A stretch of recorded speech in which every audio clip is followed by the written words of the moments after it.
Hola hermanos, aquí estamos otra vez para proclamar la palabra de Dios,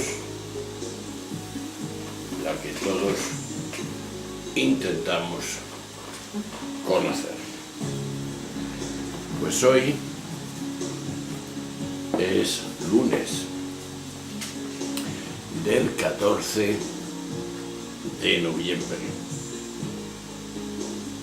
ya más cerca de la Navidad. Es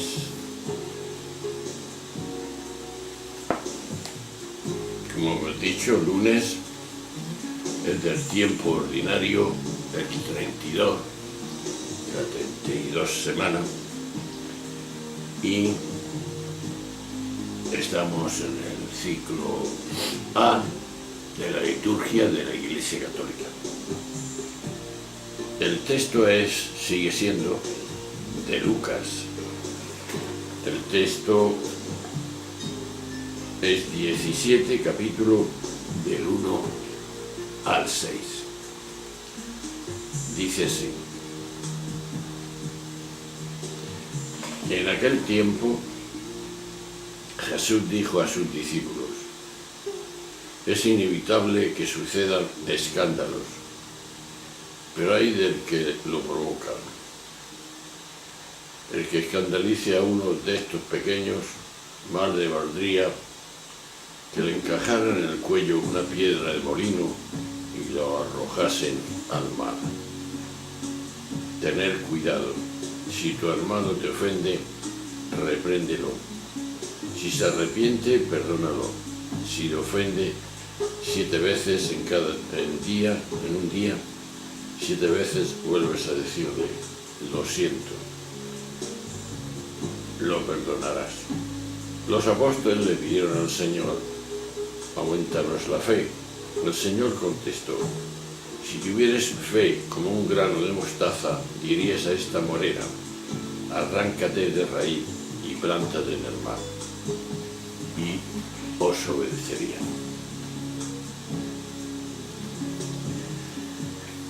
El texto articula unos dichos sapienciales en torno al escándalo y también al perdón y a la fe. Son las 3 artículos, por así decir: el escándalo que hacemos a los más pequeños, el perdón que debemos de realizar siempre, y la fe de que Jesús es nuestro Salvador. Por lo que se refiere al escándalo, parece la expresión los pequeños, como hemos dicho, alude a nuevos miembros que van llegando a la comunidad. La imagen hiperbólica de la piedra de molino advierte de la gravedad de aquellas actitudes o comportamientos que tenemos, sobre todo en cuanto a esos pequeños. En el interior del grupo pudieran deformar el mensaje de Jesús ante quienes se van agregando. Los dichos siguientes enfatizan la importancia del perdón, un punto característico del mensaje de Jesús, y el poder de la fe que se afirma a través de una nueva hipérbole. En la Iglesia se ha entendido habitualmente como escándalo aquello que afectara o pusiera en cuestión alguna parte de la doctrina, definida como tal por la propia Iglesia. De esa manera, lo que se buscaba, conscientemente o inconscientemente, era proteger la integridad doctrinal, manteniéndola al margen de cualquier crítica que pueda haber. A quien se atrevía a desafiarla fácilmente, se le acusaba de escandalizar la fe de los sencillos, de los humildes. Tal deslizamiento no es difícil de entender si tenemos en cuenta hasta qué punto todo el mensaje de la Iglesia se centró en la doctrina. Sin embargo, el texto evangélico no parece caminar por esa dirección. Más aún, el propio Jesús fue el primero en cuestionar de una forma radical e incluso subversiva gran parte de lo que podíamos considerar la ortodoxia del judaísmo, al menos tal como la presentaba mayoritariamente los escribas en el siglo I. En todo caso, cualquier mente libre advierte que el escándalo no vendrá del pensamiento ni de la crítica de las fórmulas consagradas, sino de actitudes y comportamientos incoherentes con aquello que se dice creer. De ahí que el escándalo está estrechamente relacionado con el daño que se hace a las personas. Más aún, en el nivel de ideas resulta positivo el contraste que ayuda a relativizar toda formulación y posibilita una apertura creciente a la verdad. Como dice Herbert de Bono, dice él: todo el mundo tiene derecho a dudar de todo tan a menudo como quiera. Es obligado dudar al menos una vez. Ninguna forma de ver las cosas es tan sagrada que pueda reconsiderarse. Ninguna forma de hacer las cosas es tan óptima que no pueda mejorarse. Hacerse y mejorarse es el quid de las palabras que hoy pronunciamos. Por eso la pregunta hoy va por este estilo: ¿qué es lo que realmente escandaliza y sobre todo a los pequeños? Pues profundicemos más en este asunto, porque esto del escándalo es muy común, más en este tiempo que nos ha tocado. En primer lugar, el escándalo, tal como se entiende en nuestra cultura, la nuestra, tiene todo un sentido social. Todo lo que representa un tropiezo que hace caer, algo así como una trampa. Por eso el problema del escándalo depende del sentido que tenga la caída. Según los evangelios, Jesús fue motivo de escándalo. De ahí que pueda darse situaciones en las que sea bueno el escándalo. Por ejemplo, cuando alguien le hace caer de sus ideas equivocadas y de sus falsas seguridades, de sus sentimientos de superioridad o estados de ánimo parecidos. Jesús rechaza frontalmente el escándalo que se les puede causar a los pequeños, es decir, a los débiles, a los sencillos, a los que mediante el escándalo se les aleja de la rectitud, de la justicia y de la honestidad. Es indignante el comportamiento de aquellas personas que por el cargo que ocupan o el ejemplo que deben dar, escandalizan a tantas buenas personas. Hablamos aquí de quienes empujan a otros formas de conducta aberrantes que les hunden para siempre en la culpa, la humillación y el sentimiento, la desesperanza, la desconfianza y la adhesión total. Esto es muy grave y está pasando en nuestra sociedad, en nuestro mundo y en nuestra época, hoy, 2017. Pero también es cierto que pueden darse circunstancias en las que el escándalo sea conveniente, incluso a veces necesario. Escandalizar a los poderosos para que se caigan de sus pedestales de falsa gloria, de engañosa dignidad, y así abandone sus patronas de instalación. Eso puede ser excelente, maravilloso. Escándalo servido, pero en contra de los pequeños, de toda sociedad que se considere justa y humilde. Sin duda, eso es lo que hacía Jesús. Jesús no hacía otra cosa.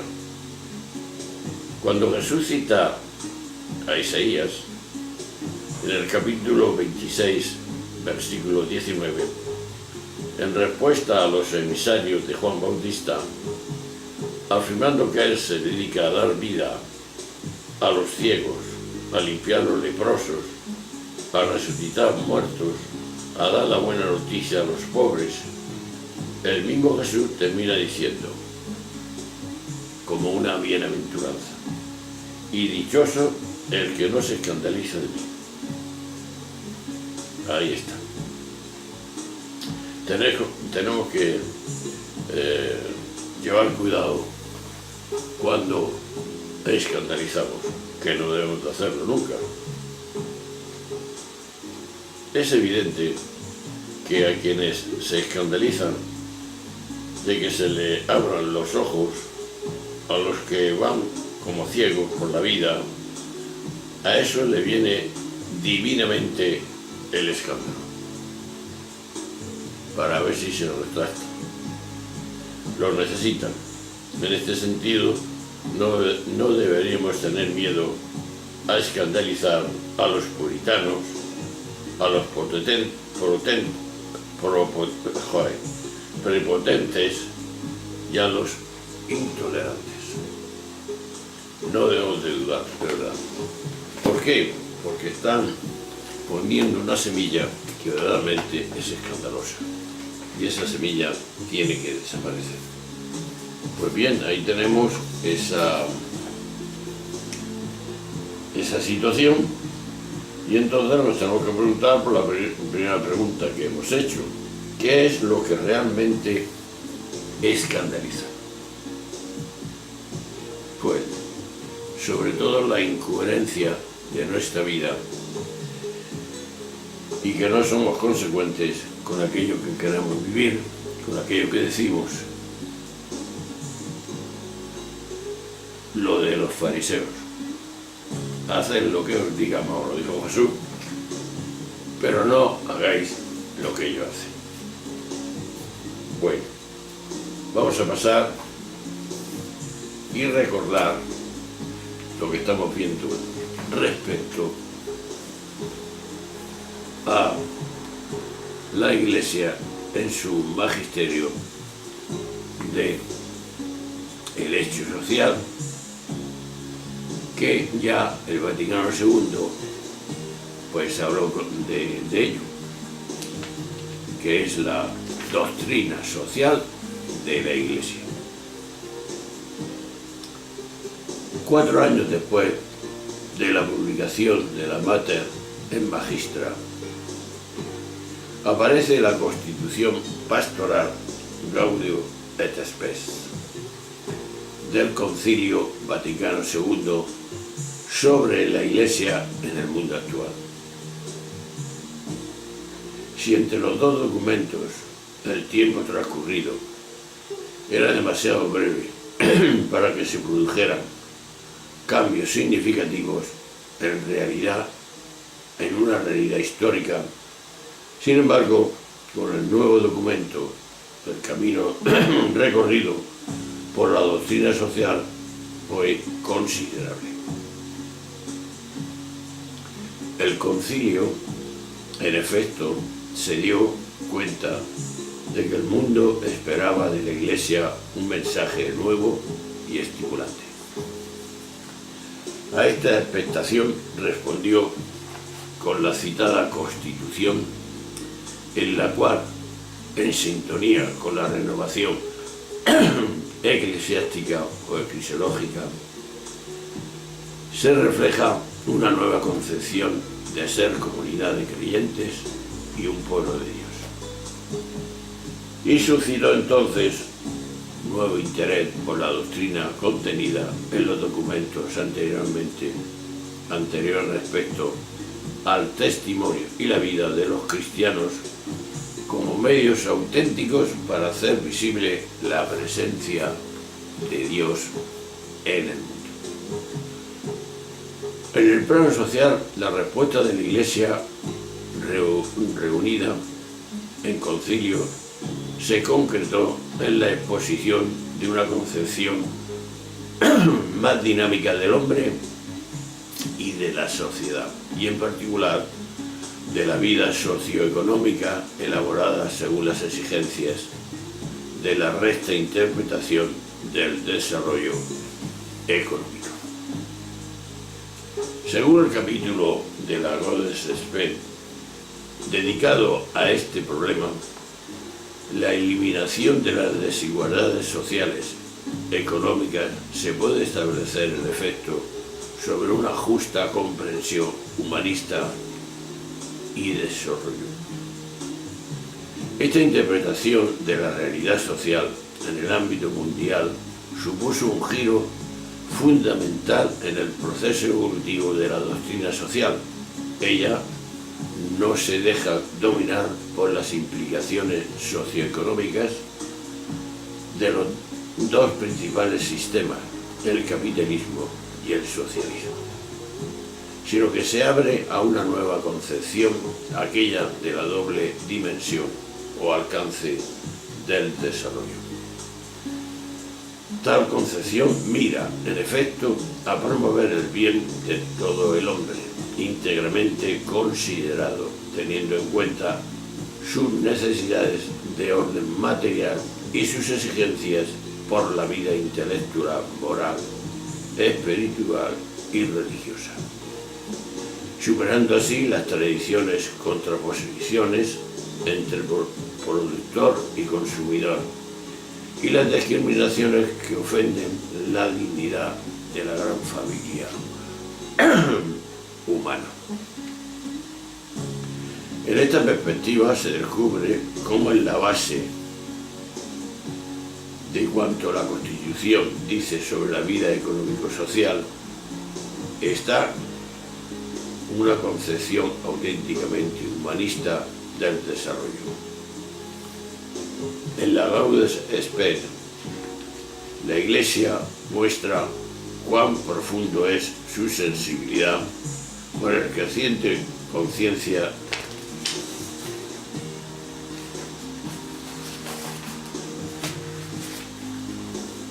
de desigualdades y de las injusticias presentes en la humanidad y en particular por los problemas, sobre todo, del tercer mundo. En este modo se refuerza en la doctrina social, contra toda discriminación social y económica, una orientación personalista y comunitaria de la economía, en la que quien preside es el hombre, considerado como fin, sujeto y protagonista de ese desarrollo. Es la primera vez que un documento del magisterio solemne de la Iglesia se expresó tan ampliamente sobre aspectos directamente temporales de la vida cristiana. Se debe reconocer que la atención prestada en la constitución de los cambios sociales, psicológicos, políticos, económicos, morales y religiosos han despertado cada vez más en los últimos 20 años la preocupación pastoral de la Iglesia por los problemas de los hombres y el diálogo con el mundo actual. Bastante complicado y bastante confuso. Pues bien, vamos a seguir profundizando el próximo martes sobre la palabra de Dios y también seguiremos hablando de lo que estamos hablando, de la pastoral, de la doctrina social de la Iglesia que tuvo y tiene, aunque está un poco olvidada, en nuestra vida. Hasta ahora, hasta siempre. Hasta luego.